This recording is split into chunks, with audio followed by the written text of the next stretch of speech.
Hello everyone, welcome back to IAS PCS June. दोस्तों, आज हम लोग जो है एडुटेरिया का 15वें टेस्ट को बनाएंगे। दोस्तों, आप लोगों को मालूम होगा कि एडुटेरिया का टारगेट चल रहा है कि 50 दिन में 50 टेस्ट को कंप्लीट कराना है। तो इसी क्रम में आज हम लोग 15वें टेस्ट को बनाएंगे। दोस्तों, मेरा मानना है कि यदि आप इस 50 टेस्ट को कंप्लीट करके जाते हैं परीक्षा देने, तो आप वहाँ पे अपने आप को बेहतर स्थिति में महसूस करेंगे। ठीक है, तो चलिए हम लोग बिना देरी के वीडियो शुरू करते हैं। वीडियो पसंद आएगा तो वीडियो को लाइक कीजिएगा। चैनल पे पहली बार आए हैं तो चैनल को सब्सक्राइब जरूर कर दीजिएगा और दोस्तों से भी इस वीडियो को शेयर कीजिएगा ताकि उनको भी इसका फ़ायदा हो सके। और अंत में आपका कितना प्रश्न सही होता है उसे आप कमेंट बॉक्स में ज़रूर बताएंगे।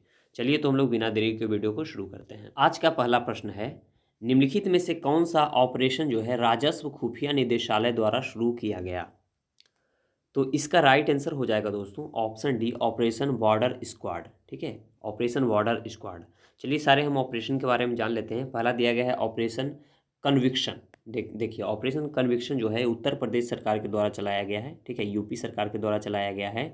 यह जो है जितने भी अपराधी होते हैं उनको 30 दिनों के अंदर जो है सरकार सजा दिलाने के काम करेगी ऑपरेशन कन्विक्शन के तहत। ठीक है, फिर ऑपरेशन नारकोस जो है दोस्तों, यह ऑपरेशन नारकोस जो है यह आरपीएफ के द्वारा शुरू किया गया है। ठीक है, आरपीएफ के द्वारा शुरू किया गया है। और इसमें जो है जितना भी नशीला पदार्थ होता है, ठीक है ना, नशीला पदार्थ का जो तस्करी होता है रेलवे के माध्यम से, उसको जो है इस पर कम किया जाएगा, यानी उसको पकड़ने का काम किया जाएगा। ठीक है, और ऑपरेशन मिशन अमानत जो है दोस्तों, ऑपरेशन मिशन अमानत भी जो है वह आरपीएफ का ही योजना है। ठीक है, आरपीएफ का ही जो है यह पहल है।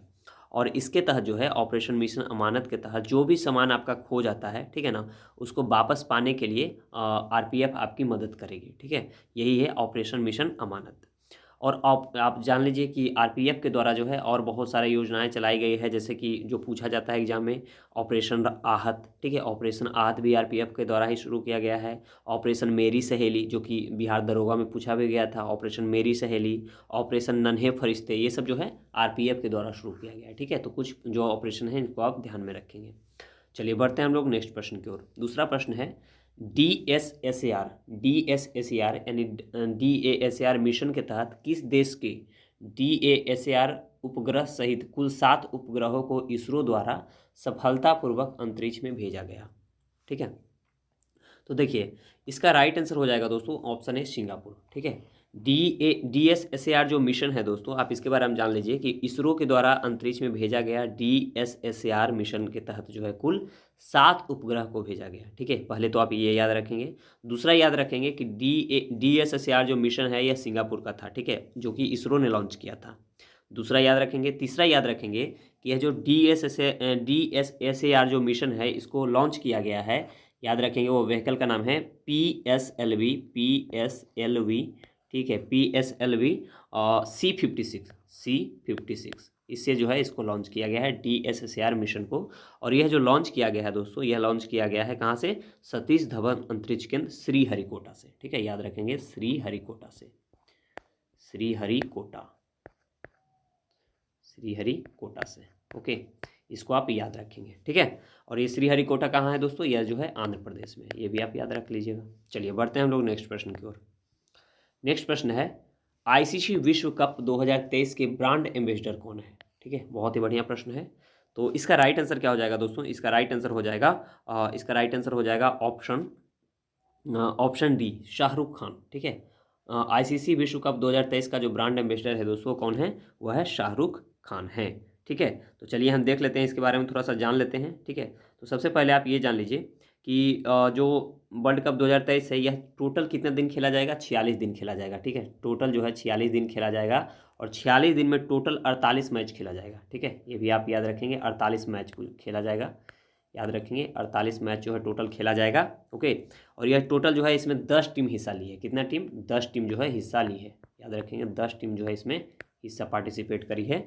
और अब तक जो है भारत ओडीआई में जो है कब कब मेजबानी किया है ये भी आप याद रख लेंगे। तो सबसे पहले तो 1987। ठीक है, 1987 में पहली बार भारत आयोजन किया था ओडीआई विश्व कप का, 1987 में। फिर उसके बाद 87 के बाद किया था 1996 में। ठीक है, 1996 में किया था। और उसके बाद 2011 में किया था। ठीक है, 2011। और अब जो है 2023, ये जो है चौथी बार है। ठीक है, याद रखेंगे ओके। और यदि हम बात कर लें कि भारत अभी तक जीता है कितना बार, तो अभी तक भारत 2 बार ओडीआई विश्व कप जीता है। एक जीता था 1983 में, ठीक है, 1983 में, याद रखेंगे 1983 में। इस समय जो है वेस्ट इंडीज़ को हरा करके भारत ने ट्रॉफी उठाया था। और दूसरी बार 2011 में महेंद्र सिंह धोनी की अगुवाई में 2011 में जो है श्रीलंका को हराया था, ठीक है। तो आप इतना फैक्ट यहाँ पे याद रखेंगे। नेक्स्ट प्रश्न है, जल संरक्षण योजनाओं में निम्नलिखित में से कौन सा राज्य जो है अग्रणी है? ओके, मतलब अग्रणी राज्य कौन सा है जल संरक्षण योजनाओं में? तो देखिए यहाँ पे जो है ना, ऑप्शन के अनुसार यदि हम देखें तो यहाँ पे इसका राइट आंसर हो जाएगा ऑप्शन बी महाराष्ट्र, ठीक है, ऑप्शन बी महाराष्ट्र। यदि हम ऑल ओवर बात करें तो प्रथम नंबर पे है उत्तर प्रदेश, ठीक है। कौन सा है दोस्तों? उत्तर प्रदेश है, यानी कि यूपी है। सेकेंड नंबर पे यदि हम बात करें तो सेकेंड नंबर पे महाराष्ट्र है, महाराष्ट्र, ठीक है, याद रखेंगे महाराष्ट्र है सेकेंड नंबर पे। और थर्ड नंबर पे जो है दोस्तों, थर्ड नंबर पे कौन है? मध्य प्रदेश है, यानी एमपी है। तो इस क्रम को आप याद रख सकते हैं। तो इसका राइट आंसर क्या हो जाएगा? इसका राइट आंसर हो जाएगा ऑप्शन बी, क्योंकि निम्नलिखित में से उत्तर प्रदेश नहीं है। उत्तर प्रदेश होता तो उत्तर प्रदेश हम मारते, लेकिन महाराष्ट्र है तो महाराष्ट्र यहाँ सही होगा। आप ये जान लीजिए कि ये जो जल संरक्षण योजना जो है, ये कौन से मंत्रालय के द्वारा जारी किया जाता है? तो यह जो है दोस्तों, यह आंकड़ा जो है यह जल शक्ति मंत्रालय के द्वारा जारी किया जाता है। और यह जो है छठी रिपोर्ट था, ठीक है, 2023 का जो था यह छठी रिपोर्ट था, याद रखेंगे, ठीक है। चलिए बढ़ते हैं हम लोग नेक्स्ट प्रश्न की ओर। स्वच्छ सर्वेक्षण रिपोर्ट 2022 के अनुसार 1 लाख से कम जनसंख्या श्रेणी में सबसे कम शहर किसे, सबसे जो है स्वच्छ शहर किसे घोषित किया गया है, ठीक है। तो इसका राइट आंसर हो जाएगा दोस्तों, यहाँ पे इसका राइट आंसर हो जाएगा ऑप्शन ए पंचगनी, ठीक है, पंचगनी। ओके, पंचगनी जो है दोस्तों आप याद रखिएगा, ये महाराष्ट्र का है। कहाँ का है ये? महाराष्ट्र का एक शहर है, महाराष्ट्र, महाराष्ट्र, महाराष्ट्र का एक शहर है पंचगनी, ठीक है। तो चलिए आगे हम देख लेते हैं इसमें। और यदि मैं बात करूं, ये तो हो गया 1 लाख से कम जनसंख्या पे ना, और 1 लाख से कम जनसंख्या पर एक नंबर पे तो पंचगनी है, दूसरे नंबर पे पाटन है, ठीक है, दूसरे नंबर पे पाटन है, और तीसरे नंबर पे कराड़ है, ठीक है। कराड़ भी कहाँ का है? महाराष्ट्र का ही है। ये तो 1 लाख से कम जनसंख्या पे हो गया, ठीक है ना। और 1 लाख से कम जनसंख्या पे यदि हम बोले कि सबसे निम्न राज्य कौन सा है, ठीक है, सबसे निम्न शहर कौन सा है, तो सबसे निम्न में आ जाएगा, आप याद रखेंगे, गदरवारा आएगा, ठीक है। गदरवारा कहाँ का है? मध्य प्रदेश का है, ठीक है। तो आप इसे याद रख सकते हैं।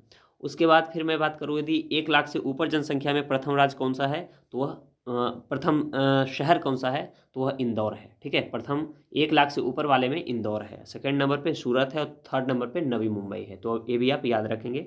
और सबसे जो है खराब प्रदर्शन किसने किया है 1 लाख से ऊपर वाले में, तो वह किया है आगरा, ठीक है, 100वें नंबर पे है। तो ये भी आप याद रखेंगे। नेक्स्ट प्रश्न है, वर्तमान में नीति आयोग के उपाध्यक्ष कौन है, ठीक है, बहुत ही बढ़िया प्रश्न है। यहाँ पे ध्यान देंगे, सबसे पहले तो मैं देखता हूँ कि पूछा जाता है कि नीति का फुल फॉर्म क्या है, NITI, ठीक है। तो नीति का फुल फॉर्म क्या होता है, तो याद रखेंगे national institution for transforming India, ठीक है, national institution for transforming India, okay. और यदि मैं हिंदी में इसका बात करूँ तो हिंदी में हो जाएगा क्या? राष्ट्रीय भारत परिवर्तन संस्थान, ठीक है, राष्ट्रीय भारत परिवर्तन संस्थान। देखिए इस बार जो SI का एग्जाम हुआ था, बिहार SI का, उसमें इंग्लिश दिया गया था। तो इंग्लिश इस टाइप का था कि उसको हिंदी को जो है इंग्लिश में कन्वर्ट करना था, ठीक है ना। तो यहाँ पे देखेंगे कि यदि आपको नीति आयोग का फुल फॉर्म दे दिया और उसको हिंदी में कन्वर्ट करना आ जाए, ठीक है, तो कैसे करेंगे? तो उसका क्या हो जाएगा? उसका हो जाएगा सही उत्तर क्या हो जाएगा? उसका सही उत्तर हो जाएगा, याद रखेंगे, राष्ट्रीय भारत परिवर्तन संस्थान, ठीक है। और यदि मैं बात करूं नीति आयोग का, तो इसका गठन कब होता है दोस्तों? तो नीति आयोग का गठन जो है 1 जनवरी 2015 को होता है, ठीक है, ये भी आपको मालूम होगा। इससे पहले योजना आयोग था। और मैं बात करूं इसके अध्यक्ष का, नीति आयोग के जो अध्यक्ष कौन होते हैं, तो अध्यक्ष जो है प्रधानमंत्री होते हैं, ठीक है, याद रखेंगे। और उपाध्यक्ष जो हैं इस बार अभी जो हैं वर्तमान में 2022 में बने हैं, डॉक्टर सुमन के बेरी हैं, ठीक है। इसलिए राइट आंसर ऑप्शन बी हो जाएगा। चलिए बढ़ते हैं हम लोग नेक्स्ट प्रश्न की ओर। नेक्स्ट प्रश्न हमारा है दोस्तों कि जायद तलवार 2023 नौसेना अभ्यास भारत और किस देश के बीच आयोजित किया गया? जायद तलवार 2023 नौसेना अभ्यास। तो इसका राइट आंसर हो जाएगा दोस्तों, यहाँ पे आप ध्यान देंगे, इसका राइट आंसर जो हो जाएगा 7 नंबर का, ठीक है ना। तो 7 नंबर का जो राइट आंसर हो जाएगा दोस्तों, वह हो जाएगा ऑप्शन ए संयुक्त अरब अमीरात का, ठीक है। जायद तलवार किसका है? संयुक्त अरब अमीरात का है, ठीक है। और आप याद रख सकते हैं UAE के साथ यदि मैं बात करूं, ठीक है ना, यानी संयुक्त UAE के साथ और कौन सा होता है? तो एक तो जायद तलवार होता है, ठीक है। मंगोलिया की मैं बात करूं दोस्तों, तो मंगोलिया के साथ होता है, एक तो होता है खान क्वेस्ट होता है, जो कि खान क्वेस्ट 2022 में हुआ था, याद रखेंगे। और उसके बाद एक होता है नोमाडिक एलिफेंटा, ठीक है, नोमाडिक एलिफेंटा भी 2023 में हुआ है मंगोलिया के उलान बटोर में, ठीक है, मंगोलिया की राजधानी कहाँ है, उलान बटोर है, वहीं हुआ है नोमाडिक एलिफेंटा 2023 आयोजन एक्सरसाइज, ठीक है। तो ये आप याद रख सकते हैं। और मैं बात करूँ यदि दोस्तों चलिए, हाँ 2 काफ़ी है, ठीक है ना, मंगोलिया यूएई आप याद रख लीजिए। चलिए बढ़ते हैं हम लोग नेक्स्ट प्रश्न की ओर। नेक्स्ट प्रश्न देख लेते हैं। विश्व प्रेस स्वतंत्रता सूचकांक 2023 में भारत का स्थान कौन सा है? विश्व प्रेस स्वतंत्रता सूचकांक 2023 में भारत का स्थान कौन सा है? तो यहाँ पे इसका राइट आंसर हो जाएगा दोस्तों, आप याद रखेंगे, इसका राइट आंसर हो जाएगा ऑप्शन बी 161वां। कौन सा है? 161वां है, ठीक है। विश्व प्रेस स्वतंत्रता सूचकांक में 161वां स्थान है भारत का। और यही मैं यदि प्रथम स्थान की बात करूँ दोस्तों, तो फर्स्ट स्थान जो है, फर्स्ट में जो है वह कौन है?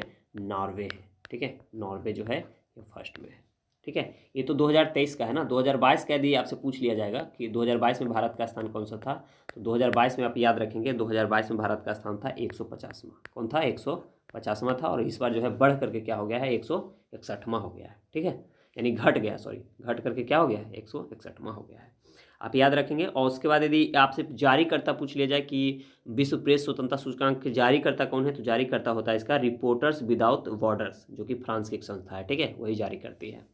चलिए बढ़ते हैं नेक्स्ट प्रश्न की ओर। नेक्स्ट प्रश्न हमारा है, वर्ष 2023 में अंतर्राष्ट्रीय जैव विविधता दिवस किस तिथि को मनाया गया? ओके, तो यहाँ पे इसका राइट आंसर क्या हो जाएगा दोस्तों? यहाँ पे ध्यान देंगे, यहाँ पे इसका राइट आंसर क्या हो जाएगा? इसका राइट आंसर हो जाएगा ऑप्शन बी 22 मई को। ओके, 22 मई को। नेक्स्ट प्रश्न है, जलवायु परिवर्तन को लेकर COP26 शिखर सम्मेलन का आयोजन कहाँ किया गया? ओके, तो यहाँ पे ध्यान देंगे, इसका राइट आंसर क्या हो जाएगा दोस्तों? इसका राइट आंसर हो जाएगा ऑप्शन ए स्कॉटलैंड में। कहाँ किया गया? स्कॉटलैंड में। नेक्स्ट प्रश्न है, भारत के नए संसद भवन में पवित्र सेंगोल, ठीक है, सेंगोल की स्थापना की गई, इसका इस्तेमाल जो है किस राज्य से होता आ रहा है? तो देखिए, सेंगोल का जो प्रयोग जो है ना दोस्तों, यह जो है चोल काल से होता आ रहा है। कहाँ से होता आ रहा है? चोल काल से हो रहा है। ये जो है VVI प्रश्न है, याद रखेंगे, ठीक है, क्योंकि ये जो है बहुत ही चर्चा में रहा है। चलिए बढ़ते हैं नेक्स्ट प्रश्न की ओर। नेक्स्ट प्रश्न हमारा है, मैन बुकर अंतर्राष्ट्रीय पुरस्कार 2023 के विजेता जॉर्जी गोस्पोंदिनोव, ठीक है, जॉर्जी गोस्पोंदिनोव का संबंध जो है किस देश से है? ठीक है, तो यहाँ पे इसका राइट आंसर क्या हो जाएगा दोस्तों? इसका राइट आंसर हो जाएगा ऑप्शन ए बुल्गारिया से है। कहाँ से है? बुल्गारिया से है, ठीक है। चलिए बढ़ते हैं नेक्स्ट प्रश्न की ओर। नेक्स्ट प्रश्न हमारा है दोस्तों, ध्यान देंगे, नेक्स्ट प्रश्न हमारा है, पहला वैश्विक शिखर सम्मेलन जो है शिखर सम्मेलन कहाँ आयोजित किया गया? पहला वैश्विक बौद्ध शिखर सम्मेलन, ठीक है, पहला वैश्विक बौद्ध शिखर सम्मेलन कहाँ आयोजित किया गया? तो इसका राइट आंसर हो जाएगा ऑप्शन बी नई दिल्ली में। कहाँ किया गया? पहला जो है वैश्विक बौद्ध शिखर सम्मेलन नई दिल्ली में आयोजित किया गया। याद रखेंगे, ये भी बहुत ही महत्वपूर्ण प्रश्न है। नेक्स्ट प्रश्न है, निम्नलिखित में से कौन सी योजना जो है केंद्र सरकार द्वारा जारी किया गया है? ठीक है, केंद्र सरकार के द्वारा जो है जारी किया गया है। तो देखिए, हाल ही में जो है 15 अगस्त के दिन जो है मोदी जी ने अनाउंस किया था कि हम जो है लखपति दीदी योजना लॉन्च करेंगे, ठीक है, लखपति दीदी योजना लॉन्च करेंगे विश्वकर्मा पूजा के दिन, ठीक है। तो इसलिए राइट आंसर ऑप्शन डी हो जाएगा। चलिए बढ़ते हैं नेक्स्ट प्रश्न की ओर। नेक्स्ट प्रश्न है, पोषण भी पढ़ाई भी अभियान, पोषण भी पढ़ाई भी अभियान निम्नलिखित में से किस मंत्रालय द्वारा जारी किया गया है? तो यहाँ पे इसका राइट आंसर हो जाएगा पोषण भी पढ़ाई भी अभियान जो है महिला एवं बाल विकास मंत्रालय के द्वारा जारी किया गया है। राइट आंसर ऑप्शन ए होगा। नेक्स्ट प्रश्न है, हाउ प्राइम मिनिस्टर डिसाइड, ठीक है, डिसाइड पुस्तक के लेखक कौन है? हाउ प्राइम मिनिस्टर डिसाइड पुस्तक के लेखक कौन है? तो इसका राइट आंसर हो जाएगा ऑप्शन सी नीरजा चौधरी, ठीक है, हाउ प्राइम मिनिस्टर डिसाइड पुस्तक के लेखक कौन है? नीरजा चौधरी। नेक्स्ट है अखिल भारतीय शिक्षा समागम 2023 का उद्घाटन प्रधानमंत्री नरेंद्र मोदी द्वारा कहाँ किया गया? ओके, तो इसका राइट आंसर हो जाएगा ऑप्शन बी नई दिल्ली में। कहाँ किया गया दोस्तों? नई दिल्ली में, ठीक है। नेक्स्ट प्रश्न की ओर बढ़ते हैं। यहाँ पे ध्यान देंगे, PM यशस्वी छात्रवृत्ति के तहत OBC, EBC, गैर अनुसूचित, खानाबदोश और अर्ध घुमंतु जनजाति श्रेणी के 9 से 12वीं तक के कितने मेधावी छात्रों को केंद्र सरकार द्वारा छात्रवृत्ति प्रदान किया जाएगा? ठीक है, तो इसका राइट आंसर हो जाएगा दोस्तों, इसका राइट आंसर हो जाएगा ऑप्शन सी 15,000 छात्र को, ठीक है, कितने छात्र को? 15,000 छात्र को। नेक्स्ट प्रश्न की ओर बढ़ते हैं, किस देश के राष्ट्रपति ने प्रधानमंत्री नरेंद्र मोदी को Grand Cross of the Order of Honour, ठीक है, Grand Cross of the Order of Honour से सम्मानित किया है? तो इसका राइट आंसर हो जाएगा ऑप्शन ए, ग्रीस के जो है प्रधानमंत्री, ग्रीस देश के द्वारा जो है सम्मानित किया गया है प्रधानमंत्री को, ठीक है, ग्रीस के राष्ट्रपति ने इसको सम्मानित किया। नेक्स्ट प्रश्न की ओर बढ़ते हैं। हाल ही में भारत ने किस अफ्रीकी देश के साथ स्थानीय मुद्राओं में व्यापारिक लेन देन शुरू कर दिया है? ठीक है, तो यहाँ पे इसका राइट आंसर क्या हो जाएगा दोस्तों? इसका राइट आंसर हो जाएगा ऑप्शन बी, तंजानिया के साथ। ठीक है, तंजानिया के बारे में आपको मालूम होगा कि तंजानिया में जो है प्रथम आईआईटी कैंपस खुल रहा है। ठीक है, आईआईटी कैंपस जो है तंजानिया में खुल रहा है आईआईटी मद्रास के द्वारा। ठीक है, मद्रास के द्वारा भारत से बाहर जो है पहली बार आईआईटी कैंपस खुल रहा है। कहाँ? तंजानिया में खुल रहा है, वो भी आईआईटी मद्रास के द्वारा। ठीक है, इसे आप याद रखेंगे। चलिए बढ़ते हैं नेक्स्ट प्रश्न की ओर। विश्व बैंक द्वारा निम्न में से किस दक्षिण एशियाई देशों में अपनी पहली सड़क सुरक्षा परियोजना शुरू की गई है? ठीक है, विश्व बैंक द्वारा निम्न में से किस दक्षिण एशियाई देश में अपनी पहली सड़क सुरक्षा परियोजना की शुरुआत की गई है? तो यहाँ पे इसका राइट आंसर हो जाएगा ऑप्शन सी, बांग्लादेश में। कहाँ दोस्तों? बांग्लादेश में। नेक्स्ट प्रश्न है, हाल ही में व्यापार एवं वाणिज्य मंत्रालय द्वारा जारी आंकड़ों के अनुसार भारत का सबसे बड़ा व्यापारिक भागीदार देश कौन सा है? ठीक है, सबसे बड़ा जो है भारत का व्यापारिक भागीदार देश कौन सा है? तो यहाँ पे इसका राइट आंसर हो जाएगा ऑप्शन सी, यूएसए। कौन हो जाएगा? यूएसए। सेकेंड पे कौन आ जाएगा? चाइना आ जाएगा। ठीक है, ये भी आप याद रखेंगे। चलिए बढ़ते हैं नेक्स्ट प्रश्न की ओर।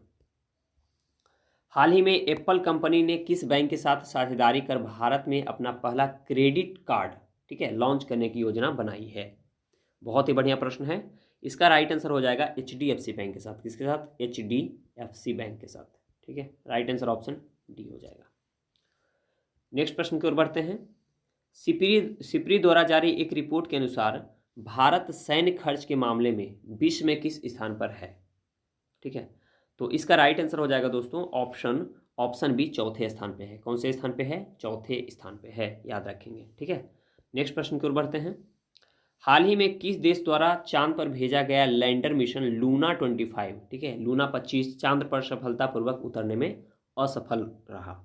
देखिए, याद करें, जब भारत का चंद्रयान 3 जा रहा था तो पता चल रहा था कि भाई सबसे पहले तो ये आप देखिए कि चंद्रयान जो 3 है वो साउथ पोल पे गया है। ठीक है ना, तो साउथ पोल पे जो है सबसे पहले उतरने का रिकॉर्ड जो है इसरो हासिल करता, लेकिन उससे पहले जो है वो लूना 25 जो है रूस का मिशन है वो पहुंचने वाला था, लेकिन वो अंततः क्या हुआ, अंत में जाते जाते अंत समय में वो फेल कर गया। ठीक है, लेकिन हमारा जो है चंद्रयान मिशन वहाँ सफल लैंडिंग किया और विश्व में प्रथम बार जो है वो दक्षिणी यानी साउथ पोल पे जो है लैंड करने वाला भारत का चंद्रयान 3 बना। ठीक है, चलिए याद रखेंगे। तो इसका राइट आंसर हो जाएगा ऑप्शन बी, रूस।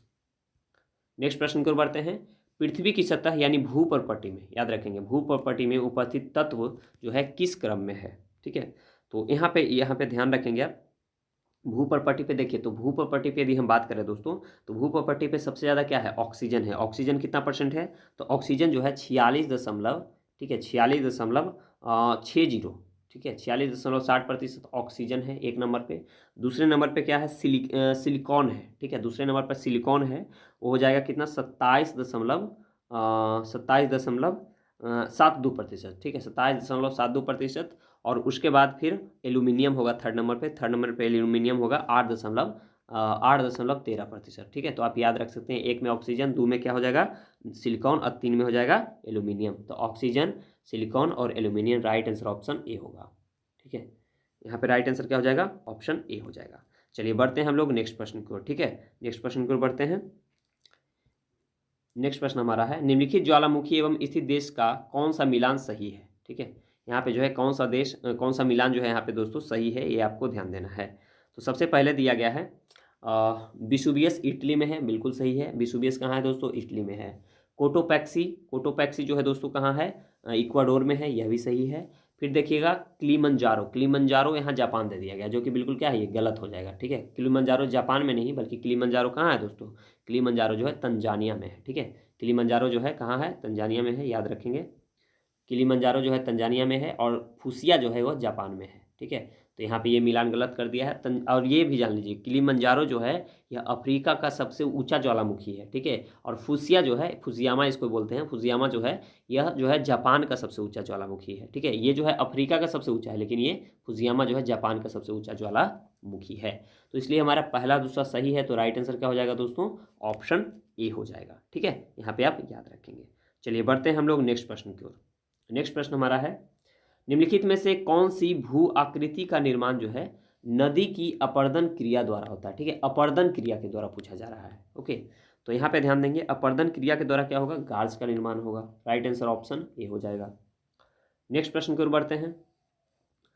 ग्रेट स्लैब झील, ग्रेट स्लैब झील जो है निम्नलिखित में से किस देश में स्थित है, ग्रेट स्लैब झील। तो इसका राइट आंसर हो जाएगा ऑप्शन सी, कनाडा में, ठीक है। कहाँ हो जाएगा दोस्तों, कनाडा में हो जाएगा।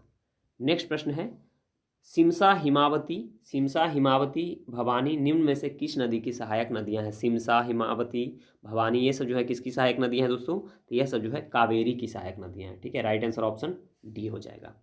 नेक्स्ट प्रश्न है, कार्मेथोडियम, कार्मेथोडियम इंडिक्स नाम की अल्पाइन प्रजाति, ठीक है। कार्मेथोडियम इंडिक्स नाम की अल्पाइन प्रजाति निम्नलिखित में से किस राज्य में पाई जाती है, ठीक है।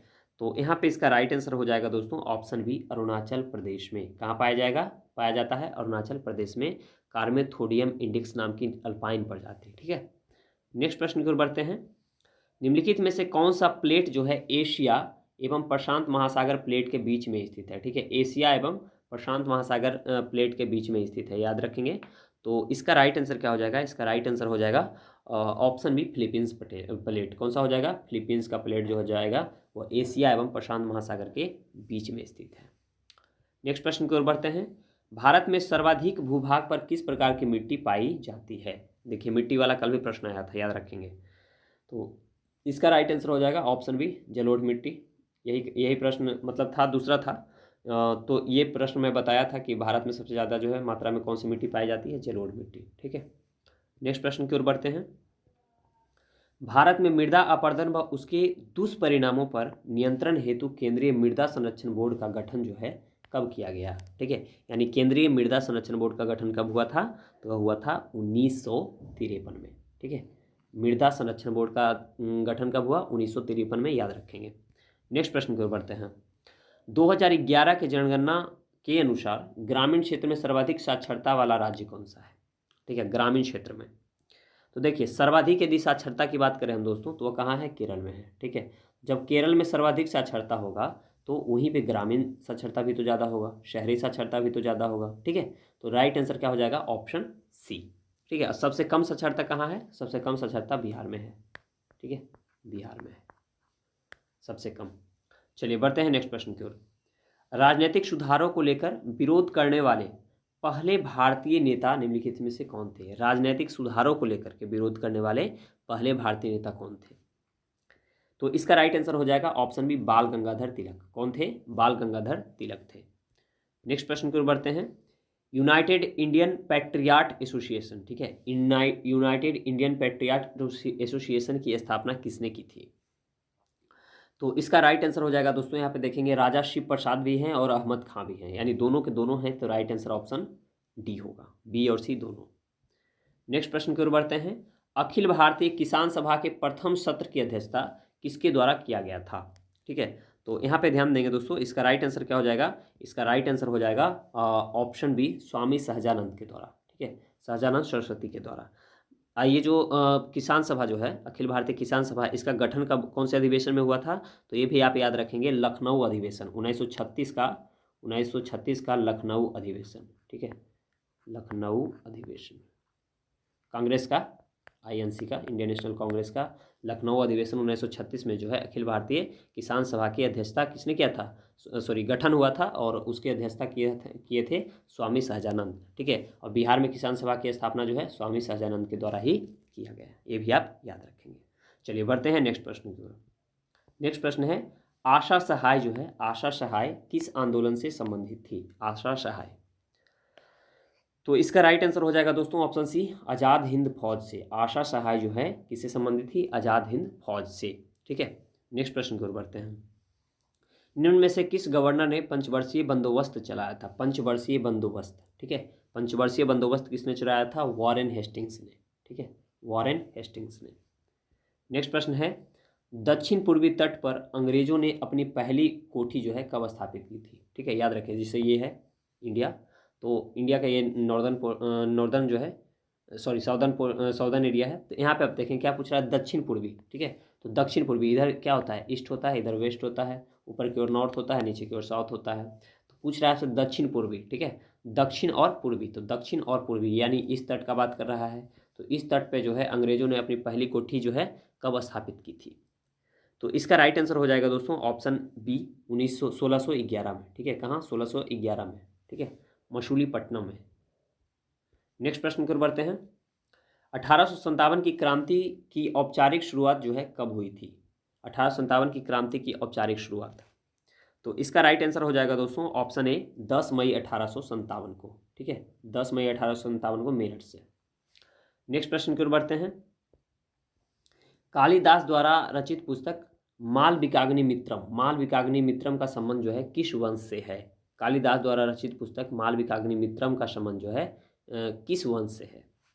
तो यहाँ पे इसका राइट आंसर हो जाएगा ऑप्शन बी, शुंग वंश से। किस वंश से हो जाएगा? शुंग वंश से, ठीक है। चलिए बढ़ते हैं नेक्स्ट प्रश्न की ओर। निम्नलिखित में से कौन सी एक विशिष्टता जो है इक्ता व्यवस्था की नहीं थी? इक्ता व्यवस्था की व्यवस्था नहीं थी, तो यहाँ पे ध्यान देंगे। और इक्ता व्यवस्था की यहाँ पे देखेंगे, यह राजस्व एकत्रित करने की व्यवस्था थी, बिल्कुल यह सही है। सियासतनामा इक्ता व्यवस्था की जानकारी का स्रोत था, यह भी सही है। मुक्ति को इक्ता से एकत्रित राजस्व से सैनिक रखने पड़ते थे, यह भी सही है। इक्ता से एकत्रित राजस्व जो है सीधा सुल्तान के खातों में जाता था, यह जो है गलत है, ठीक है। तो राइट आंसर ऑप्शन डी होगा। नेक्स्ट प्रश्न की ओर बढ़ते हैं, भक्ति संस्कृति की शुरुआत हुई थी, ठीक है, भक्ति संस्कृति की शुरुआत जो है कौन से काल में हुई थी, ये पूछा जा रहा है। तो यहाँ पे इसका राइट आंसर हो जाएगा, देखेंगे ऑप्शन डी, 15वीं एवं 16वीं शताब्दी में, ठीक है। भक्ति संस्कृति की शुरुआत 15वीं एवं 16वीं शताब्दी में हुआ था। नेक्स्ट प्रश्न की ओर बढ़ते हैं, निम्न में से कौन सा स्थल जो है घग्घर एवं उसकी सहायक नदियों की घाटी में स्थित है? घग्घर एवं उसकी सहायक नदी, ठीक है, तो वह कौन सा है? बनावली है, ठीक है, याद रखेंगे बनावली। नेक्स्ट प्रश्न की ओर बढ़ते हैं, वर्ण व्यवस्था से संबंधित पुरुष सूक्त जो है मूलतः पाया जाता है। तो पुरुष सूक्त जो है दोस्तों कौन से वेद में पाया जाता है, ठीक है, तो यहाँ पे ध्यान देंगे, पुरुष सूक्त जो है दोस्तों यह पाया जाता है ऋग्वेद में। कौन से वेद में है? ऋग्वेद में वर्णन किया गया है पुरुष सूक्त का। नेक्स्ट प्रश्न की ओर बढ़ते हैं, निम्नलिखित में से कौन सा स्थान जो है गडकरी विद्रोह का केंद्र था, ठीक है, गडकरी विद्रोह का। तो देखिए गडकरी विद्रोह जो है वह कहाँ हुआ था? कोल्हापुर में हुआ था, ठीक है, याद रखेंगे कोल्हापुर में। नेक्स्ट प्रश्न है, दिए गए विकल्पों में सर्वप्रथम किस कॉलेज की स्थापना हुई थी? सर्वप्रथम जो है किस कॉलेज की स्थापना हुई थी? तो यहाँ पे इसका राइट आंसर हो जाएगा दोस्तों ऑप्शन सी, हिंदू कॉलेज की, ठीक है, हिंदू कॉलेज की सबसे पहले स्थापना हुई थी। नेक्स्ट प्रश्न है, हिंदू विधवा पुनर्विवाह अधिनियम जो है किस वर्ष पारित किया गया था? हिंदू विधवा पुनर्विवाह अधिनियम, इसका राइट आंसर हो जाएगा ऑप्शन बी, 1856 में। कब किया गया था हिंदू विधवा पुनर्विवाह अधिनियम? 1856 में। नेक्स्ट प्रश्न है, दाची गाम जो है राष्ट्रीय उद्यान किसके संरक्षण से जुड़ा है? ठीक है, दाची गाम जो राष्ट्रीय उद्यान है वो किसके संरक्षण से जुड़ा हुआ है? तो यहाँ पे इसका राइट आंसर हो जाएगा ऑप्शन बी, हंगुल के संरक्षण से, ठीक है, हंगुल के संरक्षण से जो है दाची-ग्राम राष्ट्रीय उद्यान संरक्षण जो है जुड़ा हुआ है। आपको ये कमेंट में बताना है कि दाची-ग्राम जो राष्ट्रीय उद्यान है वो कहाँ है, ठीक है, कमेंट बॉक्स में जरूर बताइएगा। चलिए बढ़ते हैं नेक्स्ट प्रश्न की ओर। सरकार द्वारा जैव विविधता अधिनियम को कब पारित किया गया है? जैव विविधता अधिनियम, ठीक है, तो देखिए जैव विविधता जो अधिनियम है दोस्तों यह 2002 में पारित किया गया था, ठीक है, याद रखेंगे भारत सरकार द्वारा जो है जैव विविधता अधिनियम 2002 में पारित किया गया। नेक्स्ट प्रश्न की ओर बढ़ते हैं, निम्न में से किस वृक्ष को जो है कल्प वृक्ष, ठीक है, कल्प वृक्ष के नाम से जाना जाता है? तो यहाँ पे इसका राइट आंसर हो जाएगा ऑप्शन ए, नारियल को जो है कल्प वृक्ष के नाम से जानते हैं। नेक्स्ट प्रश्न है, नीलापट, ठीक है, नीलापट पक्षी विहार जो है कहाँ स्थित है? नीलापट पक्षी विहार, तो नीलापट पक्षी विहार जो है दोस्तों यह कहाँ है? आंध्र प्रदेश में है, ओके, आंध्र प्रदेश में नीलापट पक्षी विहार है। नेक्स्ट प्रश्न है, सामुद्रिक पर्यावरण की सुरक्षा हेतु हेलासिंकी सम्मेलन कब आयोजित किया गया? तो हेलासिंकी आयोजन जो है दोस्तों यह 1974 में आयोजित किया गया था। कब किया गया था? 1974 में। नेक्स्ट प्रश्न है, पंचायतों की शक्तियों तथा उत्तरदायित्व किस अनुसूची में वर्णित है? पंचायतों की शक्तियाँ, ठीक है, तो पंचायतों की शक्तियाँ जो है 11वीं अनुसूची में है। कौन सी अनुसूची में है? 11वीं अनुसूची में है। नेक्स्ट प्रश्न है, मनोरंजन, लोक स्वास्थ्य तथा सिंचाई जो है किस सूची के अंतर्गत आता है? मनोरंजन, लोक स्वास्थ्य तथा सिंचाई। तो ये सब जो है दोस्तों, ये सब राज्य विषय का राज्य सूची का विषय है, ठीक है, याद रखेंगे। ये सब जो है मनोरंजन, लोक शिकायत, सिंचाई, ये सब पुलिस, ये सब जो है राज्य सूची का विषय है। ओके, नेक्स्ट प्रश्न की ओर बढ़ते हैं। फजल अली की अध्यक्षता में कितने सदस्यीय जो है राज्य पुनर्गठन आयोग का गठन किया गया था? फजल अली की अध्यक्षता में। तो यहाँ पे इसका राइट आंसर हो जाएगा ऑप्शन बी, 3 सदस्यीय था। कितना सदस्य था? 3 सदस्य था। एक अध्यक्ष और 2 जो है उसके उपाध्यक्ष होते थे, मतलब 2 सदस्य होते थे, तो इसलिए इसका 3 सदस्यीय था यह। नेक्स्ट प्रश्न है, संघ की कार्यपालिका शक्ति का विस्तार जो है किस अनुच्छेद में किया गया है? संघ की कार्यपालिका शक्ति, तो देखिए याद रख सकते हैं, एक ट्रिक है सरला, स र और ला, ठीक है, स र और ला। सरला में है 79, यहाँ पे है 80 और यहाँ पे है 81, ठीक है। तो देखिए संसद के बारे में जो भी है 79 में किया गया है, फिर राज्यसभा के बारे में जो है 80 में किया गया है, और लोकसभा के बारे में जो है 81 में किया गया है। संघ की कार्यपालिका शक्ति पूछा गया था, तो ये हो जाएगा राइट आंसर ऑप्शन ए। ठीक, चलिए बढ़ते हैं नेक्स्ट प्रश्न की ओर। राज्यों को मिलने वाले राजस्व सहायता हेतु अनुशंसा कौन करता है? अनुशंसा, ठीक है, अनुशंसा कौन करेगा कि कितना राजस्व उनको देना चाहिए? तो इसका राइट आंसर हो जाएगा ऑप्शन सी, वित्त आयोग, ठीक है, वित्त आयोग के द्वारा। नेक्स्ट प्रश्न की ओर बढ़ते हैं। मैथिली एवं डोगरी को किस वर्ष राज्य भाषा का दर्जा दिया गया? बहुत ही इंपॉर्टेंट प्रश्न है, आप याद रखेंगे इसको, ठीक है, डोगरी और मैथिली को। तो इसका राइट आंसर हो जाएगा ऑप्शन यहाँ पे ध्यान देंगे, इसका राइट आंसर हो जाएगा ऑप्शन सी, 2003 में, ठीक है। मैथिली एवं डोगरी को जो है दोस्तों यह 2003 में दिया गया था, ठीक है। चलिए बढ़ते हैं नेक्स्ट प्रश्न की ओर। नेक्स्ट प्रश्न हमारा है, पंचायतों से संबंधित विभिन्न समितियों में कौन सही सुमेलित नहीं है? ठीक है, यहाँ पे ध्यान देंगे, कौन जो है सही सुमेलित नहीं है। तो इसका राइट आंसर यहाँ पे पहले देखेंगे, बलवंत राय मेहता समिति 1957, यह जो है दोस्तों यह पंचायत से संबंधित है, बिल्कुल यह सही है, ठीक है। फिर अशोक मेहता समिति 1977, यह भी पंचायत से संबंधित है। संथानव समिति 1962, यह भी जो है पंचायत से संबंधित है। और GBK राव समिति जो है 1986, यह गरीबी से संबंधित है, ठीक है, गरीबी। तो ये यहाँ पे गलत हो जाएगा, राइट आंसर ऑप्शन डी होगा। नेक्स्ट प्रश्न की ओर बढ़ते हैं। किस संशोधन द्वारा, ठीक है, किस संशोधन द्वारा जो है लोकसभा सदस्यों की संख्या 525 से बढ़ा करके 545 किया गया था? तो इसका राइट आंसर हो जाएगा ऑप्शन ए, 31वां संविधान संशोधन के द्वारा जो है लोकसभा सदस्यों की संख्या 525 से बढ़ा करके 545 किया गया। नेक्स्ट प्रश्न की ओर बढ़ते हैं।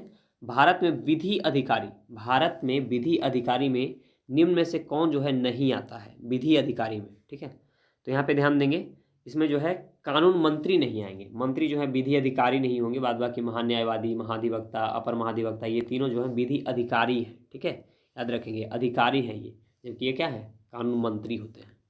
तो इसका राइट आंसर ऑप्शन ए होगा। नेक्स्ट प्रश्न है, सर्वाधिक मत के आधार पर, ठीक है, सर्वाधिक मत के आधार पर चुनाव जीतकर निर्णय का प्रावधान किस देश के संविधान से लिया गया है? तो यहाँ पे इसका राइट आंसर हो जाएगा ऑप्शन ए, ब्रिटेन के संविधान से। कौन से संविधान से दोस्तों? ब्रिटेन के संविधान से लिया गया है, ठीक है। यदि आपसे पूछ लिया जाएगा कि संसदीय जो है प्रावधान कहाँ से लिया गया है, तो संसदीय जो है यह ब्रिटेन से ही लिया गया है। ओके, चलिए बढ़ते हैं नेक्स्ट प्रश्न की ओर। रूस में प्रथम पंचवर्षीय योजना, ठीक है, रूस में प्रथम पंचवर्षीय योजना किस काल के दौरान लागू की गई थी? रूस में, ओके, तो यहाँ पे ध्यान देंगे, इसका राइट आंसर हो जाएगा ऑप्शन सी, 1928 से 1933 में, ठीक है। रूस में जो है प्रथम पंचवर्षीय योजना कब लागू किया गया था? 1928 से 1933 में। नेक्स्ट प्रश्न है, निम्नलिखित में से किसे संकीर्ण मुद्रा के नाम से जाना जाता है? ध्यान देंगे, संकीर्ण मुद्रा, ओके, तो यहाँ पे ध्यान देंगे थोड़ा सा, संकीर्ण मुद्रा के नाम से किसको जाना जाता है? तो देखिए सबसे पहले तो आप ये जान लीजिए कि यदि हम मुद्रा की बात करें M1 की, ठीक है ना, तो M1 में क्या कौन कौन शामिल होगा? M1 में शामिल होगा कि लोगों के पास कितना पैसा जमा है, ठीक है, जैसे कैश में कितना, करेंसी हो गया कितना, ठीक है, खुदरा में हो गया, जो भी है, तो मतलब कितना करेंसी लोगों के पास है, इसमें गोल्ड शामिल नहीं होगा, ठीक है। M1 में लोगों के पास कितना पैसा है, फिर बैंक में कितना पैसा जमा है, ओके, और फिर आरबीआई के साथ पास जो है अन्य जमा जो है इसमें शामिल होता है, ठीक है। और जो बैंक में जमा होता है उसमें होता है कि कितना पैसा करेंट में है या सेविंग में है। फिक्स डिपॉजिट यहाँ नहीं आएगा M1 में, ठीक है। तो देखिए M1 हो जाएगा। फिर M2 की यदि मैं बात करूँगा दोस्तों, तो M2 में कौन कौन शामिल होगा, ये तो M1 वाला शामिल होगा ही M2 में। उसके बाद फिर इसमें क्या शामिल होगा कि पोस्ट ऑफिस में जितना जो है DD है यानी कि डिमांड डिपॉजिट है, ठीक है। तो ये जो है सेकेंड में हो जाएगा यानी M2 में हो जाएगा, यानी M1 से ज़्यादा बड़ा कौन होगा, M2 होगा। M3 की मैं बात करूँगा तो M3 में कौन शामिल होगा दोस्तों, M3 जो है M3 में शामिल हो जाएगा आपका जो M3 जो है, इसमें M1 में जितना पैसा था ये भी आ जाएगा M1 वाले, ठीक है। M1 वाले भी पैसा M3 में आ जाएगा। और उसके बाद क्या आएगा कि बैंकों के साथ जो अन्य जमा है जैसे कि टाइम डिपॉजिट होता है, ठीक है ना, यानी फिक्स डिपॉजिट जो होता है वो भी इसमें शामिल होगा, ठीक है। यानी M1 से बड़ा M2 है, ऐसे याद रख सकते हैं, ठीक है। देखिए M1 ऐसे याद रख सकते हैं M1 M2 M1 ऐसे देखिए M1। देखिए मुद्रा की यदि हम बात करेंगे ना तो मुद्रा में सबसे ज़्यादा यदि हम बात करेंगे तो M4 सबसे ज़्यादा बड़ा हो जाएगा, फिर M3 हो जाएगा, ठीक है, फिर M2 हो जाएगा, M2 हो जाएगा, और फिर जो है M1 हो जाएगा, ठीक है। ऐसे हो जाएगा। सबसे छोटा कौन हो जाएगा, M1 हो जाएगा। सबसे बड़ा कौन हो जाएगा, M4 हो जाएगा। तो यही आपसे पूछ रहा था कि निम्नलिखित में से किसे संकीर्ण मुद्रा जो सबसे कम है कौन होगा, तो ये M1 हो जाएगा। तो राइट आंसर ये हो जाएगा। लेकिन दूसरा इसमें आपको क्या प्रश्न घुमा सकता है, दूसरा ये घुमा सकता है कि तरलता यानी कि लिक्विडिटी, ठीक है। तरलता के मामले में सबसे ज़्यादा तरलता आप ये समझिए कि जैसे कि हम किसको जो है कितना जल्दी कैश में उसको जो है कैश में कन्वर्ट कर सकते हैं, ठीक है, कितना जल्दी हम उसको कैश में कन्वर्ट कर सकते हैं। तो यही चीज़ है M। तो सबसे देखिए सबसे ज़्यादा जो है ना M1 में होगा, क्योंकि M1 में कौन सा होगा, लोगों के पास पैसा, तो उसके पास तो है ही, कुछ भी खरीदना है तो तुरंत वो जा करके खरीद लेगा, ठीक है। लेकिन मान लीजिए कि जैसे M4 है, तो M4 में कौन सा, सॉरी M3 है, तो M3 में कौन होगा, M1 में जो पैसा है वो होगा। उसके बाद क्या होगा कि बैंकों के साथ अन्य जमा है जैसे कि टाइम डिपॉजिट यानी फिक्स डिपॉजिट। तो बैंक में जो जमा है फिक्स डिपॉजिट है तो वो तो टाइम आएगा तभी ना आपका पैसा निकलेगा, तो ज़्यादा वो लिक्विडिटी उसमें नहीं होगा। तो सबसे कम लिक्विडिटी की यदि बात करेंगे तो M1 में हो जाएगा। यानी तरलता पूछ लिया जाए तो याद रखेंगे, तरलता में M1 हो जाएगा पहले, फिर M2 हो जाएगा, फिर M3 हो जाएगा, तब फिर M4 आएगा, वो हो जाएगा, ठीक है। तरलता में यानी लिक्विडिटी में प्रथम M1 होगा। लेकिन संकीर्ण मुद्रा में जो है कौन हो जाएगा, संकीर्ण मुद्रा सबसे ज़्यादा मतलब सबसे ज़्यादा मुद्रा में हो जाएगा तो M4 हो जाएगा, ठीक है। आप ऐसे याद रख सकते हैं। चलिए आई होप कि समझा पाए होंगे हम। नेक्स्ट प्रश्न की ओर बढ़ते हैं। किसी कंपनी द्वारा अपने शेयरों की बिक्री आम जनता के लिए पहली बार किया जाता है तो उसे क्या कहते हैं, ठीक है। तो यहाँ पे इसका राइट आंसर हो जाएगा दोस्तों, इसका राइट आंसर हो जाएगा ऑप्शन बी IPO। क्या कहते हैं, IPO, ठीक है। चलिए बढ़ते हैं नेक्स्ट प्रश्न की ओर। किसी मुद्रा के मूल्य में किसी विदेशी मुद्रा के समक्ष आधिकारिक तौर पर हुए मूल्य ह्रास को किस नाम से जाना जाता है। किसी मुद्रा के मूल्य में किसी विदेशी मुद्रा के समक्ष, ठीक है, आधिकारिक तौर पर हुए मूल्य ह्रास को जो है किस नाम से जाना जाता है, तो उसको जाना जाता है अवमूल्यन के नाम से, ठीक है। चलिए बढ़ते हैं नेक्स्ट प्रश्न की ओर। भारत का प्रथम कंप्यूटर जो है भारत का प्रथम कंप्यूटर साक्षर जिला जो है निम्नलिखित में से कौन सा है। तो यहाँ पे इसका राइट आंसर हो जाएगा दोस्तों, इसका राइट आंसर हो जाएगा ऑप्शन ए मल्लालपुरम, ठीक है। भारत का प्रथम कंप्यूटर साक्षर जिला कौन है, सा है मल्लालपुरम। नेक्स्ट प्रश्न की ओर बढ़ते हैं। प्रथम हॉकी विश्व कप का आयोजन कहाँ किया गया था। प्रथम जो है हॉकी विश्व कप का आयोजन कहाँ किया गया था दोस्तों, तो यह किया गया था स्पेन में, ठीक है, स्पेन में। नेक्स्ट प्रश्न है, व्यास सम्मान की शुरुआत जो है किस वर्ष की गई थी। व्यास सम्मान की शुरुआत, तो व्यास सम्मान की शुरुआत जो है दोस्तों यह 1991 में किया गया था। कब, 1991 में। नेक्स्ट प्रश्न है, विंबलडन हॉकी जीतने वाले प्रथम अश्वेत व्यक्ति कौन है। तो यहाँ पे इसका राइट आंसर हो जाएगा ऑप्शन बी आर्थर एश। कौन है, आर्थर एश जो है विंबलडन हॉकी जीतने वाले प्रथम अश्वेत व्यक्ति, ठीक है। नेक्स्ट प्रश्न की ओर बढ़ते हैं। रावण वध पुस्तक के लेखक जो है निम्नलिखित में से कौन है, रावण वध पुस्तक के लेखक। तो इसका राइट आंसर हो जाएगा ऑप्शन ए वत्स भट्टी। कौन है, वत्स भट्टी जो है रावण वध पुस्तक के लेखक हैं। नेक्स्ट प्रश्न की ओर बढ़ते हैं। भेदाभेदवाद मत के प्रवर्तक निम्न में से कौन है। भेदवाद मत के प्रवर्तक, तो यहाँ पे इसका राइट आंसर हो जाएगा ऑप्शन बी भास्कराचार्य। कौन है, भेदवाद मत के प्रवर्तक कौन है, भास्कराचार्य हैं। नेक्स्ट प्रश्न है, आर्कीबैक्टीरिया के एक समूह को किसके उत्पादन के लिए प्रयोग में लाया जाता है। आर्कीबैक्टीरिया, ठीक है। तो इसका राइट आंसर हो जाएगा ऑप्शन ए मीथेन। ओके, क्या होगा, मीथेन। नेक्स्ट प्रश्न है, प्राणियों में पोषण, श्वसन और संश्लेषण निम्न में से किसके 3 प्रमुख गुण हैं? प्राणियों में पोषण, श्वसन और संश्लेषण निम्न में से किसके 3 प्रमुख गुण हैं? तो इसका राइट आंसर क्या हो जाएगा? इसका राइट आंसर हो जाएगा ऑप्शन बी, उपापचय का। किसका है? उपापचय का। नेक्स्ट प्रश्न है, किसी द्रव में किसी पिंड का तैरना या डूबना निर्भर करता है? तो किस पर निर्भर करता है दोस्तों? तो वह निर्भर करता है पिंड और द्रव के घनत्व के अंतर पर। किस पे निर्भर करेगा? पिंड और घनत्व के, द्रव के घनत्व के अंतर पर। ठीक है। नेक्स्ट प्रश्न है, निम्नलिखित में से कौन सी जो है सदिश राशि है? ठीक है, कौन सी जो है यहाँ सदिश राशि है? तो देखिए, सदिश राशि में कौन कौन आ जाएगा? रेखीय विस्थापन सदिश राशि है, कोणीय बेग भी जो है सदिश राशि है, विद्युत धारा जो है अदिश राशि है, चुंबकीय तीव्रता जो है सदिश राशि है। तो यहाँ पे ये नहीं होगा, विद्युत धारा नहीं होगा, बाद बाकी 1, 2 और 4 होगा राइट आंसर। तो देख लेते हैं, 1, 2, 4 यानी राइट आंसर ऑप्शन सी होगा। नेक्स्ट प्रश्न की ओर बढ़ते हैं, निम्नलिखित में से कौन सी तरंग जो है प्रति फोटोन अधिकतम ऊर्जा ले जाती है? तो यहाँ पे इसका राइट आंसर हो जाएगा ऑप्शन ए, एक्स किरणें। कौन सी हो जाएंगी? एक्स किरणें। नेक्स्ट प्रश्न है, एक तार में बहती विद्युत धारा एवं विभवांतर प्रत्येक को 2 गुना बढ़ा दिया जाए तो विद्युत शक्ति क्या होगा? ठीक है, एक तार में बहती हुई विद्युत धारा एवं विभवांतर जो है प्रत्येक को 2 गुना बढ़ा दिया जाए तो विद्युत शक्ति क्या हो जाएगी दोस्तों? तो विद्युत शक्ति जो है वो क्या हो जाएगी? 4 गुना बढ़ जाएगी। ठीक है, क्या हो जाएगी? 4 गुना बढ़ जाएगी। नेक्स्ट प्रश्न है, प्रतिरोध के संदर्भ में निम्नलिखित में से कौन से कथन जो है सही है?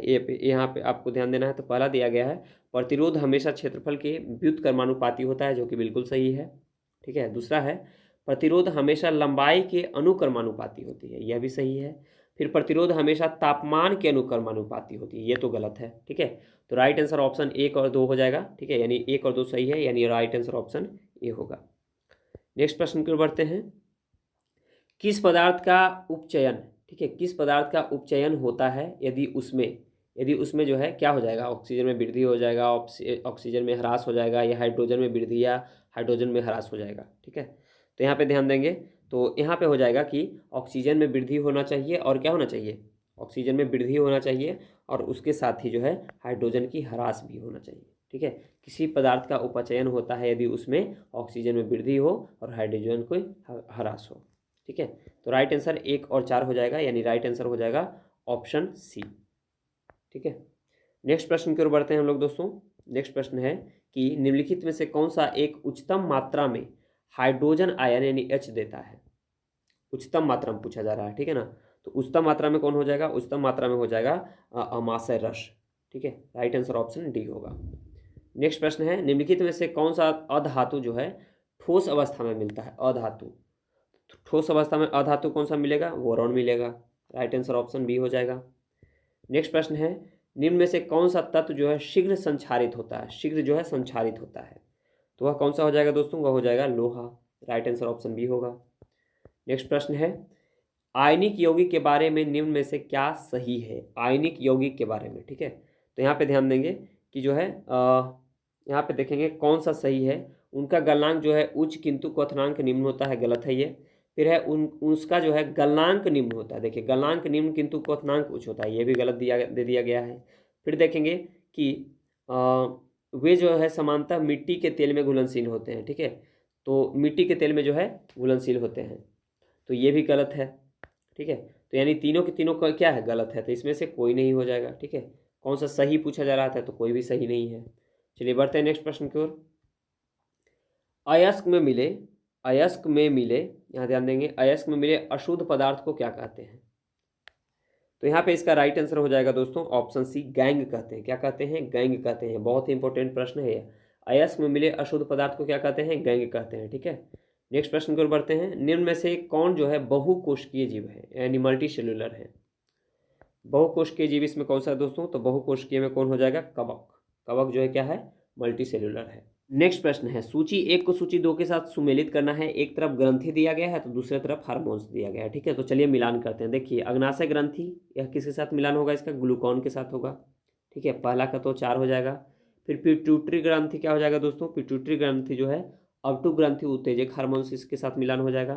फिर अधिवृक्क का जो है वह किसके साथ हो जाएगा? तो अधिवृक्क जो है कार्टिसोल के साथ हो जाएगा और वृक्क जो है विटामिन डी के साथ हो जाएगा। तो यानी 4, 3, 1 और 2 राइट आंसर ऑप्शन ए होगा। नेक्स्ट प्रश्न की ओर बढ़ते हैं। निम्नलिखित में से कौन सा या से जो है पादप का या के जो है मुख्य अवशोषक अंग है। मुख्य अवशोषक अंग पूछा जा रहा है, ठीक है।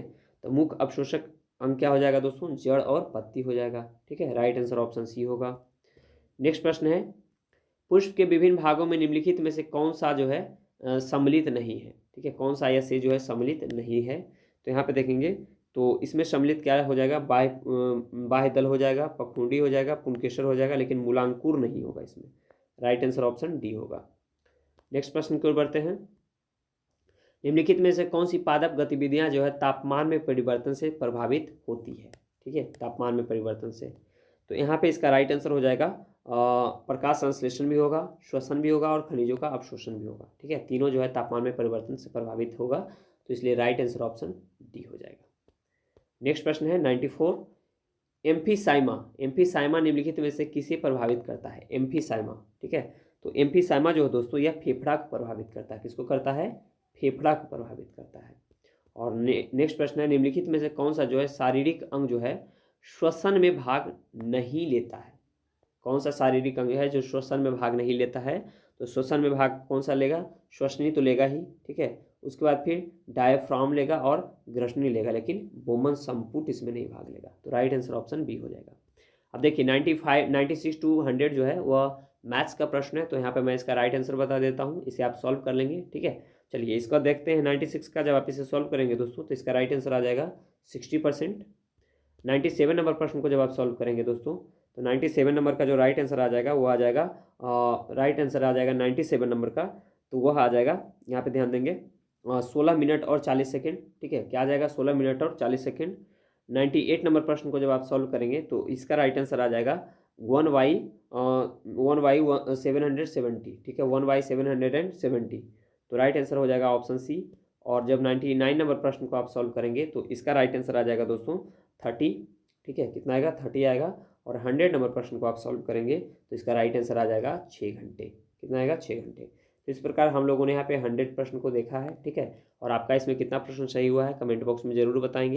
चलिए मिलते हैं हम लोग अगले वीडियो में। अपना ख्याल रखें, पढ़ाई करते रहें। जय हिंद।